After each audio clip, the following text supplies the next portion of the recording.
Hi everybody. Today I'd like to talk about the vector cross product, and this material accompanies Chapter 11 in Matter and Interactions, and it also accompanies Chapter 1, especially Sections 4 and 6 of your supplementary text, which is an Introduction to Mechanics by Kleppner and Kolenkow. Alright, so what we're going to be doing when we take a cross product or a vector product, synonyms, right? There's instances when you multiply two vectors and you get a scalar, and that's your dot product. But there's also instances where you multiply two vectors and you get another vector, and that's your cross product. Now, we covered the dot product in a previous lecture, so today I'd like to just focus in and talk about the cross product. So we're just going to talk about it generically right now, and then we'll apply it to certain situations such as angular momentum calculations and torque calculations. But for now, let's just talk about it in a general sense, because there's a lot of cross products in physics. So let's say that you have two vectors, and I'll call them here A and B to be completely generic, okay?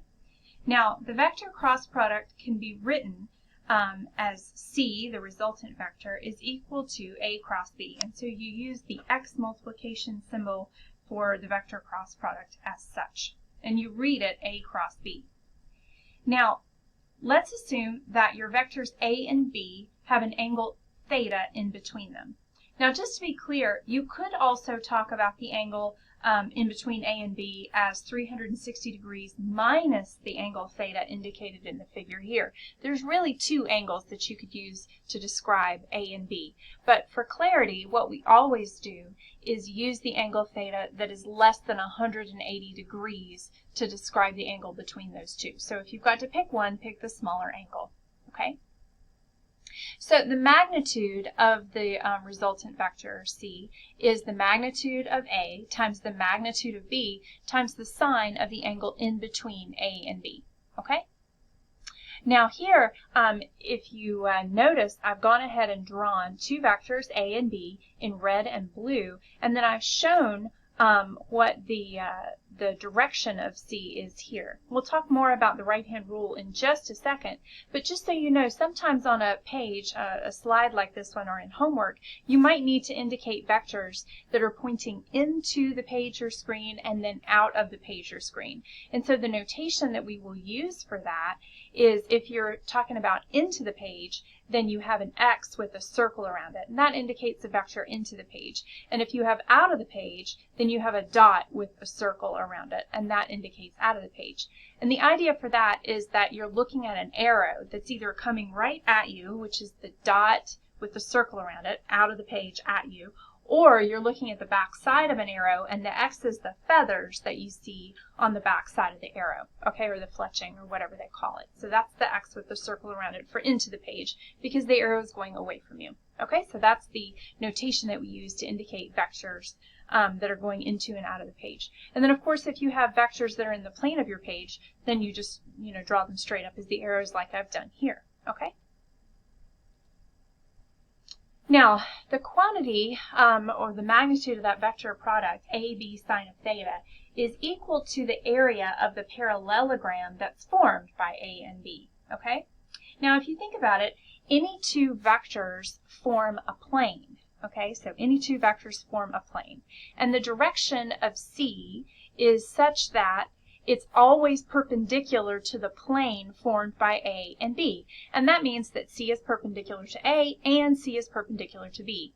It confuses students sometimes, but A doesn't have to be perpendicular to B, of course, right?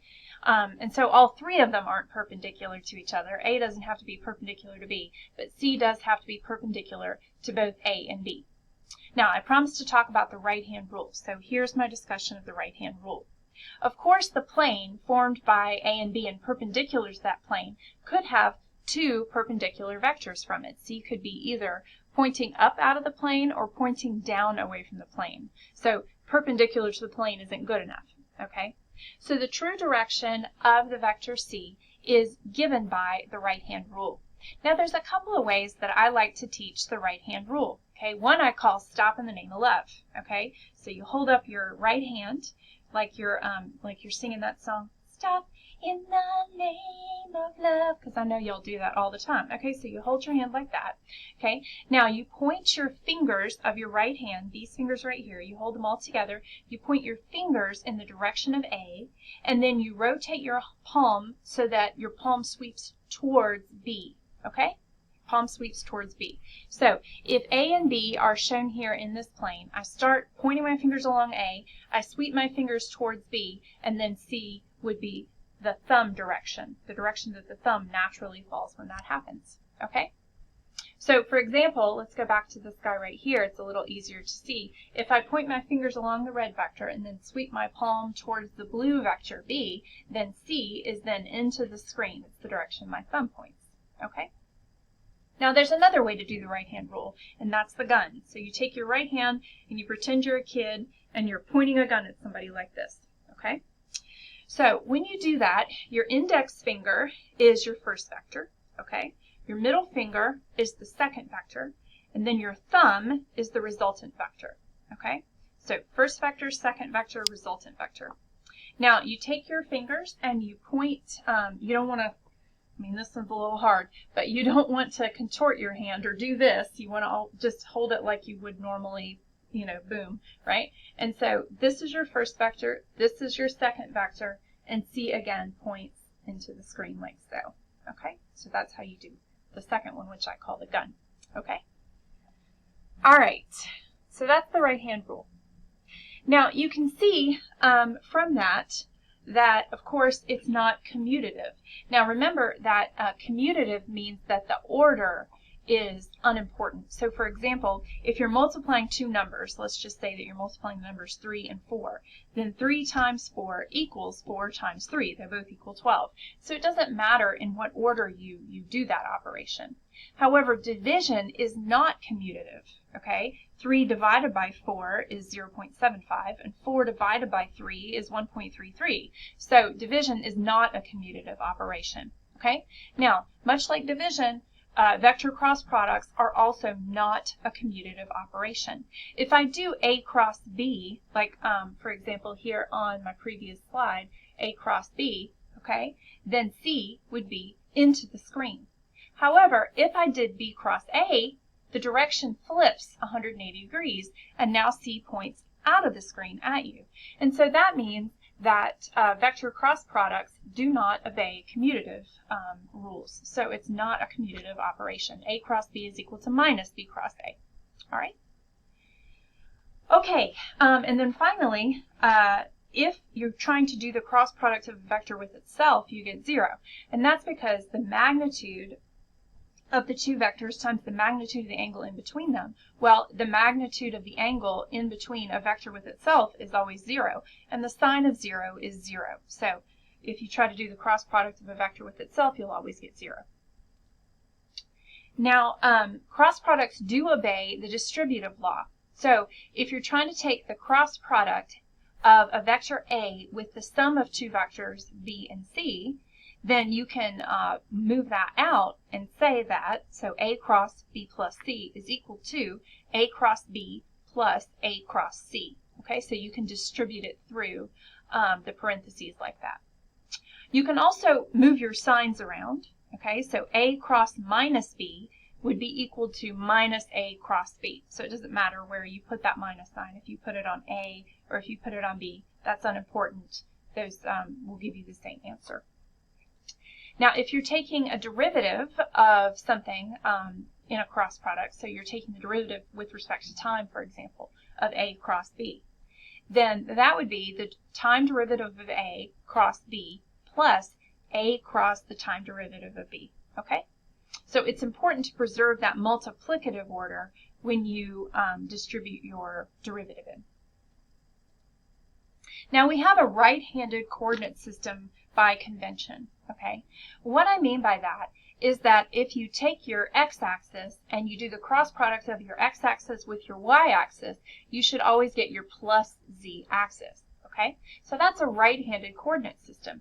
So by convention, the cross products of our unit vectors are defined as they are here. So first of all, I hat cross I hat equals j hat cross j hat equals k hat cross k hat equals 0. And that's just because the vector cross product with itself is always 0 because of the angle sine of 0 is 0. But second of all, if you do the cross product of I hat with j hat, you should get k hat, okay? And if you do the cross product of j hat cross k hat, you get I hat. And if you do the cross product of k hat cross I hat, you get j hat. And that's because we have a right-handed coordinate system. Now, if you do the cross product of j hat cross I hat, you'll get minus k hat, and so on and so forth, because it flips the direction. So just make sure whenever you're drawing sketches of problems that you draw yourself a right-handed coordinate system. Sometimes it's easy to get things flipped. Alright, so we showed one form of how to find the magnitude of the vector c, but how do you find the components of that resultant vector? Okay?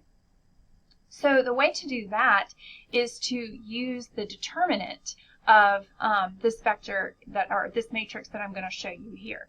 So if you're doing A cross B, and A has components AX, AY, and AZ, and B has components BX, BY, and BZ, then what you do is you create yourself a matrix. The top row of the matrix are the unit vectors I hat, j hat, and k hat.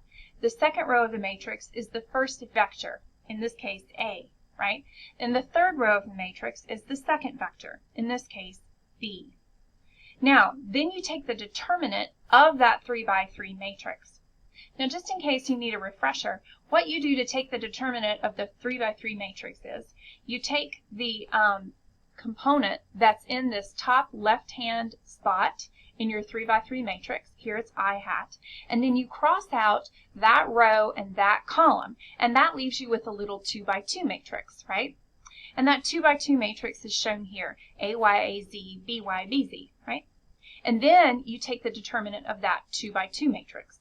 Now, the way to take a determinant of a 2 by 2 matrix is to multiply the components that are across from one another diagonally. So in this case, it would be AY times BZ, and then subtract off the components multiplied together that are on the other diagonal. So it would be AY BZ minus AZ times BY, as it's written here, and then you multiply that times that component that's in that top left-hand spot, I hat. Okay? So then you move on and you take the first row, second column there, and you take that negative of that entry, so that would in this case be minus j hat, and then you find the determinant of the 2 by 2 matrix crossing out that row, that top row, and that second column, and that leaves you with the 2 by 2 matrix AX BZ, and then AZ BX on the diagonal, as is shown here. And then you take the determinant of that little 2 by 2 matrix, so it's AX BZ minus AZ BX. And then finally, you go to the top right-hand component, which is the k hat vector. You cross out that row and that column, and then you look at the determinant of that 2 by 2 matrix that's left, shown here, AX, AY, BX, BY. Okay? All right, so when you do that and you expand all the determinants, you wind up with a formula, A cross B is equal to AYBZ minus AZBY times I hat, minus AXBZ minus AZBX times J hat, plus AXBY minus AYBX times K hat. Okay? So that's how you take the determinant of that 3 by 3 matrix and find the magnitude, or I'm sorry, the vector components of your resultant vector C from the vector cross product. Okay? That's how you do it. So let me do an example problem for you, because usually an example is worth about 1,000 words, right? So here we have two vectors. A is 2i hat minus 3j hat plus 7k hat, and B is 5i hat plus 1j hat plus 2k hat.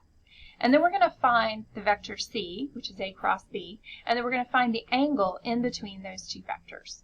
Okay?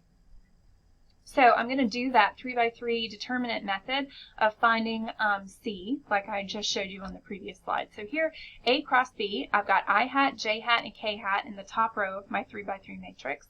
And then I've got the components of vector A, which are 2, minus 3, and 7 in that second row. And then the components of vector B in the third row, 5, 1, and 2. Okay? So then I do the determinant of this 3 by 3 matrix. So it's I hat times, crossing out first column, first top row, minus 3 times 2 minus 7 times 1, okay? and then minus j hat, crossing out second column, top row, I get 2 times 2 minus 7 times 5, right? And then plus k hat, crossing out third column, top row, 2 times 1 minus 3 times 5, right? So then solving that, it would be I hat times minus 6 minus 7, which is minus 13 I hat, and then minus j hat times 4 minus 35, which is minus 31 times minus 1 is plus 31 j hat. And then I have plus k hat, 2 times 1 minus 3 times 5, which is 2 plus 15, which is 17 k hat. So that gives me my components of my resultant vector C. Now I can use that knowledge and find the angle in between, because remember there's two ways to find the resultant magnitude of C, right? So, or the resultant magnitude of the vector. So A cross B is C, and if I want to take the magnitude of my vector C, then that's equal to magnitude A, magnitude B times the sine of theta, okay? So first I have to find the magnitudes of all three of those vectors, all right? So the magnitude of A, the magnitude of any vector, of course, is the square root of the sum of the squares of its components. And so since I is 2I hat minus 3j hat plus 7k hat, the magnitude of A is the square root of 2 squared plus negative 3 squared plus 7 squared. And when you plug that into your calculator, you end up with a magnitude of A of 7.87. Now B, I follow the same way. The B is 5I hat plus j hat plus 2k hat, and so the magnitude of B is the square root of 5 squared plus 1 squared plus 2 squared. And when I find that magnitude, it's plugged into my calculator, 5.48. We already found C, so let's find the magnitude of C. That would be the square root of minus 13 squared plus 31 squared plus 17 squared. And when I plug that into my calculator, I get 37.7. Okay. Now, plugging into this other formula I have here, I have magnitude of A times magnitude of B sine of theta equals magnitude of C. So that means 37.67 is equal to 7.87 times 5.48 times the sine of theta. So the sine of theta would be 37.67 divided by 7.87 times 5.48. Plugging that into my calculator, I end up with sine of theta is 0.873. To solve for theta, I then take the inverse sine of 0.873, and when I do that, I get 61 degrees, okay? So that's the angle in between A and B, and that's how I found it, okay? All right, I'm going to stop there. Thanks so much, and I hope you enjoyed it and you understood, and I'll see you in class.